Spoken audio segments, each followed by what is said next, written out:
Hello and welcome. We hope you enjoyed our program today. Please enjoy the show.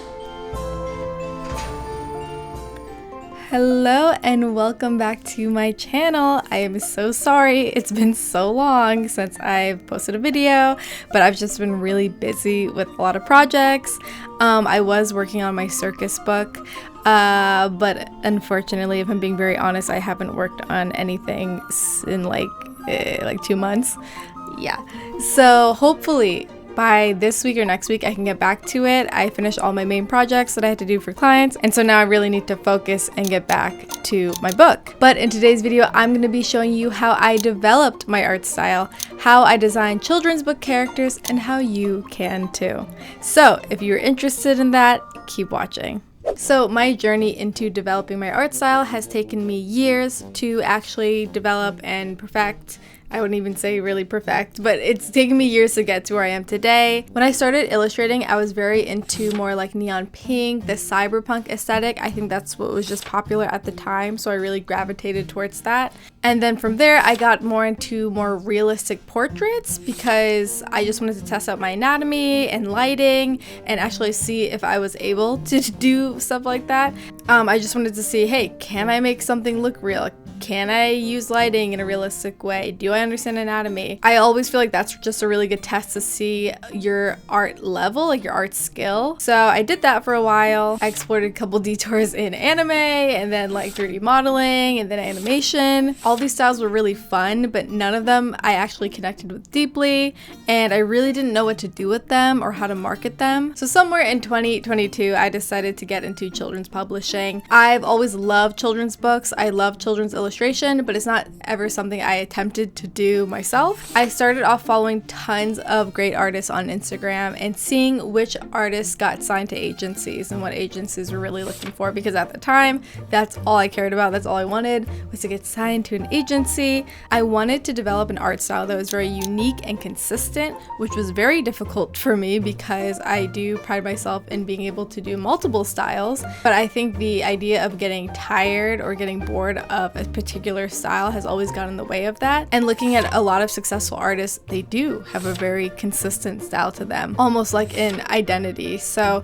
I had to really lock down and try to figure out what could be my identity art-wise. So here are a few artists that really helped me develop my personal style. Frog and Tadpoles. Now they are an artist that I followed on Instagram kind of in the early days. Their style was just so unique to me. I love the hatching and sketching texture she uses for all of her art, and this like muted warm color palette on most of her work really inspired me to incorporate a color palette like that to my work. Now starting off trying to develop my own unique art style, I really wanted to figure out what kind of color palette would work best for me and would speak to a lot of the illustrations I made. Now you don't need specific color palettes that you stick to. Obviously each illustration is different, each scene is different, lighting, whatever, it will obviously change, but I do think that it's really nice to have kind of like a couple pieces that have very similar color palettes just to give it more of the same cohesion, right? Now I drew a lot of the colors in my palette from my love of fall. I love fall, I love autumn. As you can tell from most of my videos, I am a lover of autumn. I cannot explain to you how much it kills me that I live in a state that does not have the fall season. So in a fall palette, we're talking about a lot of like oranges and greens, browns, yellows, creams. Love a good cream. All these like nice and cozy colors, because that's kind of the feeling that I really wanted all of my artwork to have. A nice warm, cozy, nostalgic feeling to them. So when you're developing your art style, think about what world you want all of these characters or scenes or whatever to live in. But what the weather is like there, what does it sound like, what does it smell like, you know? I know it seems like a little bit silly to think about it in this way, especially because it's not real, you know? You're not smelling, you're not like hearing what it sounds like in these worlds. But I do think it really helps in developing what things look like visually, to think about them more in like a 3D space and opposed to just like a 2D space. And thinking about things in this context has really helped me develop more ideas for my portfolio, you know, more concepts, more scenes, A lot of character designs have come out of this idea of building a world, like who lives by the lake, who lives by the beach, who lives up in a tree, you know, that kind of stuff. It just helps, you know, getting the creativity out and forming ideas. So I drew a lot of forests, a lot of gardens, a lot of mountains, a lot of like fairies, mermaids, more of like fairy tale imagery, because that's something that I really love to see. And I think that that's just kind of the world that my art lives in, more of like fantasy and fairy tale. So another artist that I really love that has inspired me is Ying Li.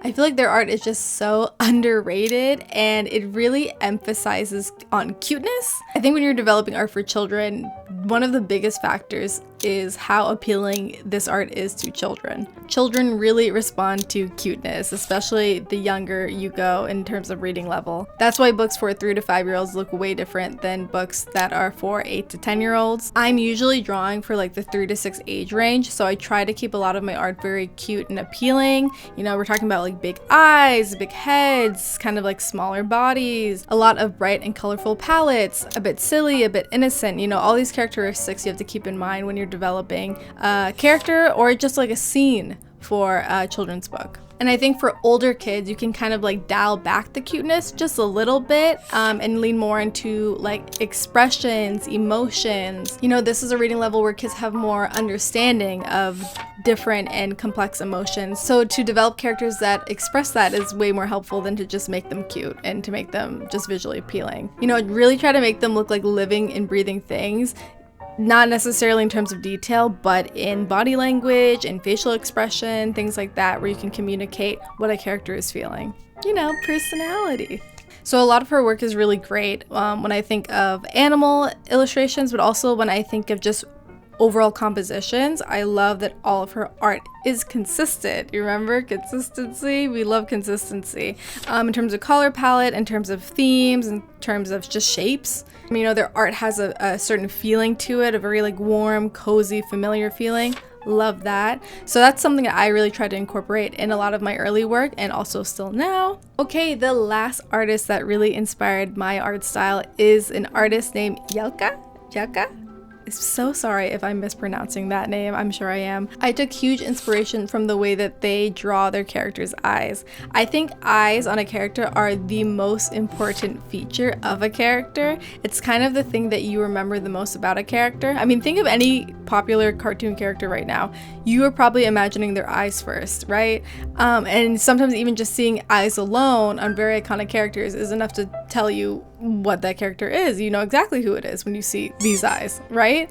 So I think that that's one of the most important parts of developing a character, especially human beings. And I just really love their sharp cat eyes that they put on all of these characters. Something about it kind of gives like this sly, cool, a bit mysterious look to it, opposed to these like big, fun, innocent round eyes that I do love, but I think I really wanted something different. I just wanted to have at least one characteristic that people can identify and say, hey, I think I know what artist that is because they draw all of their eyes in this way, right? So yeah, sharp eyes are something that I try to draw every character with. However, there are some times where I just feel like it doesn't work for a particular character. I think especially animals, I sometimes do like just a dot eye, like a little circle, or I do like the full cat eye. It depends. I think the more innocent I want something to look, the more I'll try to like round out that eye a little bit so it doesn't look so mischievous. And there's like some other like identifiable features like sharp chins, sharp elbows. I really love sharpness in characters. I think it makes them look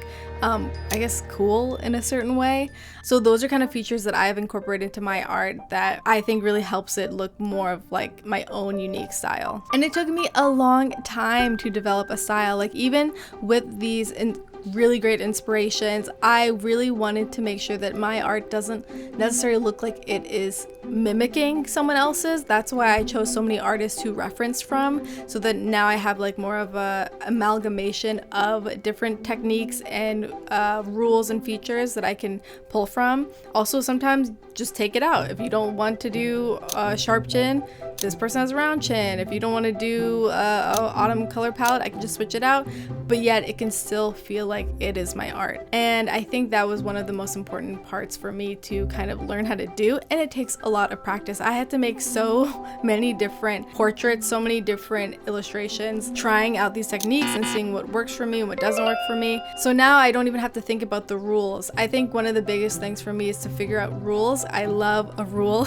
I am a rule girl. I love rules, especially design rules. So every time I'm drawing something, I'm just reminding myself, I do eyes this way, I do chins this way, I do the hair like this, I color like this. So that way I can just do things as fast as possible and as efficient as possible and still keep that consistency. So my last advice on how to develop your art style is just find what speaks to you. I think a lot of it has to do with researching, finding inspiration, following a lot of cool artists. There are so many artists. You will never run out of artists to look to and to draw inspiration from. So really try to look and see what speaks to you, and whatever speaks to you, put it in your art. You know, figure out what represents you as an artist and take your time and practice and develop, sketch, get messy, try different things, eliminate some things, let go of a lot of rules that you have in your mind of how you usually draw things, and try something new, be experimental. And like I said, it took me years to figure out my art style and trying so many different things, so many different mediums,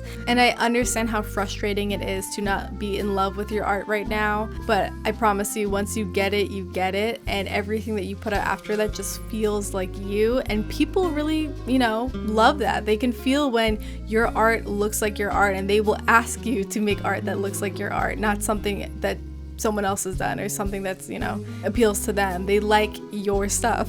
So make sure that you like your stuff. And I remember specifically when I made this art piece right here, is very early into developing my new art style.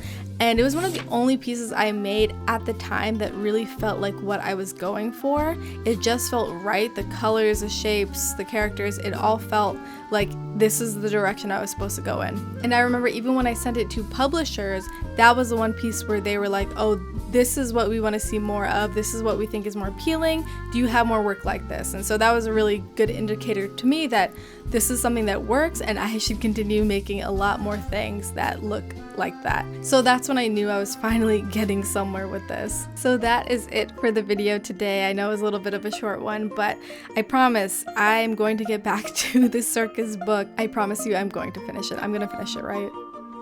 She said yes. So thank you guys so much for watching. I appreciate it. If you like this video, don't forget to like this video, subscribe to my channel if you have not already, leave a comment down below and let me know if you are developing a children's book, if you are developing your art style, what challenges you had to face, what you're struggling with, what has been successful for you. I would love to know. And with that, I will see you in the next one. Bye.